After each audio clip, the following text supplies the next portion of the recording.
So had to do the design. So walk me through that phase, right? I'm always curious on that setup and design phase and some of the decisions we make and, what we were trying to do there as far as, getting the property ready to be set up to put this thing on the market. How long did it take, and kind of walk me through that process? Yeah. So I want to say we closed on the property it was late June. We ended up getting it put on the market ready to go late November. So we had a few hiccups along the way in the design setup. One of the big issues we ran across was it did have a well on the property. So it was not city water.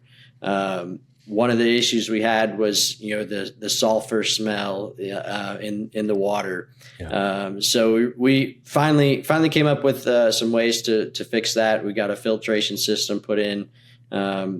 Then that kind of waterfalled into another issue of not being able to put out enough water to keep up with the filtration's purging. So then that led to needing to put in a bigger storage tank, water tank for the well. So we had it was about an 80-gallon tank that we replaced. It was a 20-gallon tank. We put in an 80-gallon storage tank for the water. So that created a lot of issues. We had to widen a wall to fit that in. So it was, one thing after another to get it there. But so we battled through that, did a lot of that work ourselves. So it took a little bit longer to get it ready to get on the market than we initially planned. But we did a lot of the interior design stuff ourselves. My wife's really handy with that kind of stuff. So I let her pick and choose all the niceties inside. So we did reach out to Mike and got some of the design stuff on the artwork. We've got a little bit more to do on that after this year. We're trying to recoup some of the profits to put some more into designing the experience like we really want it to be. But definitely the artwork that we did get, we filled one living room, the whole back wall, with a scene from one of the waterfalls in the area. So it's just that worked out really well. People like that. I can tell you we did follow through all the coursework that was laid out for designing the experience, creating a theme.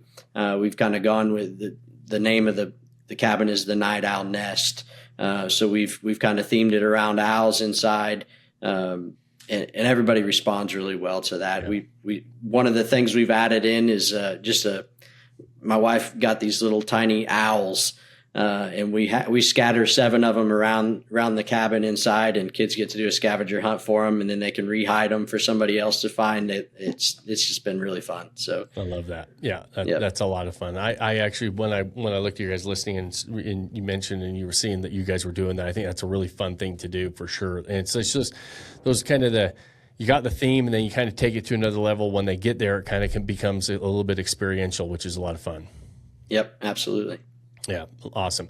I am super curious about your sulfur smelling water. I actually have a cabin up by Yellowstone National Park. I don't anymore. We sold it, but we had a well, and it smelled like sulfur all the time. And I'm like, you'd shower and you'd smell it. It wouldn't stay on you, but when you're showering, you're smelling the sulfur. If you're running the water, you're smelling the sulfur. So we never solved our problem, but it sounds like you guys figured out a way. So you would filter it into the tank, and then you pull from the tank afterwards, right? That tank would stay full.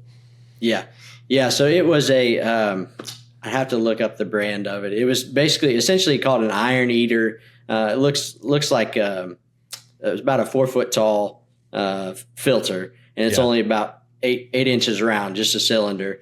Right. So that water comes in, runs straight through that filter, and then gets stored in the tank. And it seems to work, solve the problem so far. Nobody's complained about it since we put that in. So that's so funny. When we had ours, I'd had the water tested, and they're like, no, this is like super clean water. This is like really good water.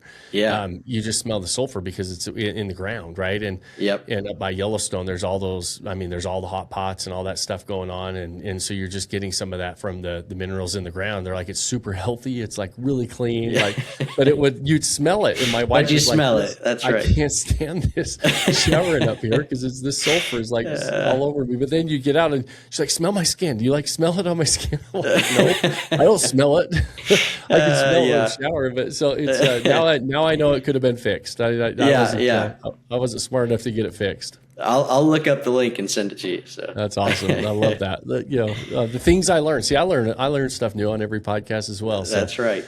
Awesome. So we got it launched. So June we got through the design and setup phase. You guys are self-managing, so you decide to you're going to be self-managing it.